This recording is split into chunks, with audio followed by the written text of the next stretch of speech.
இங்கே யூகே வேல்ஸில் டென்பீன்ற ஒரு மீனவ கிராமம் இருக்குது. நாங்கள் இப்போ அங்கே தான் போயிருக்கோம். அங்கே போய் நாங்கள் கடலில் போய் மீன் பிடிக்க போகிறோம். இங்கே நிறைய போட் ட்ரிப்ஸ்லாம் கூட கூட்டிகிட்டு போகிறாங்க. நாங்கள் வந்து ஃபிஷ்ஷிங் ட்ரிப் தான் புக் பண்ணியிருந்தோம்.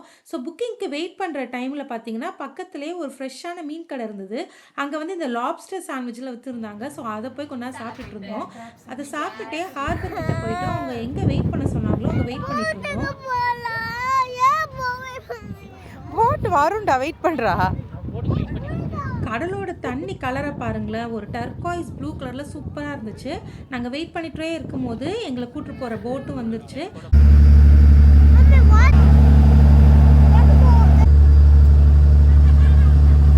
ஏறி உட்காந்துட்டோம். இப்போ நம்மளை நடுக்கடல் தான் கூட்டிகிட்டு போகிறாங்க. நம்ம கரையிலேருந்து ஒரு கிட்டத்தட்ட ஒரு 30 மினிட்ஸ் நம்ம ட்ராவல் ஆகி போகணும். எல்லாருக்கும் கையில் தனித்தனியான ஒரு ஃபிஷிங் ராட் கொடுத்துட்டாங்க. எங்களோடவே பக்கத்தில் இன்னொரு ஃபேமிலியும் வந்திருந்தாங்க. அப்புறம் ஒரு பர்டிகுலர் இடத்துல போட்டை நிறுத்திட்டாங்க. அங்கே தான் நாங்கள் ஃபிஷிங் பண்ண ஸ்டார்ட் பண்ணோம்.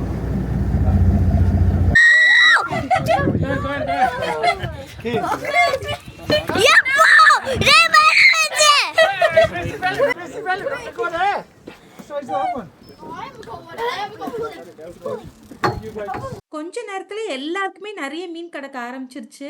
அங்க இருக்கிற கிட்ஸ் எல்லாருமே பயங்கரமா எக்ஸைட்மெண்ட் ஆக ஆரம்பிச்சிட்டாங்க. நிறைய மீன் கிடைச்சது. அது எல்லாத்தையும் ஒரு பாக்ஸ்ல போட்டு வச்சுக்கிட்டோம். ஃபிஷிங்லாம் முடிச்ச உடனே நம்மளுக்கு எவ்வளவு மீன் தேவையோ அவ்வளோத்தையும் எடுத்துக்கலாம். நாளைக்கு வீடியோல நாங்க இந்த ஃபிஷ் வச்சு என்ன பண்ணுன்றதை நான் காட்டுறேன்.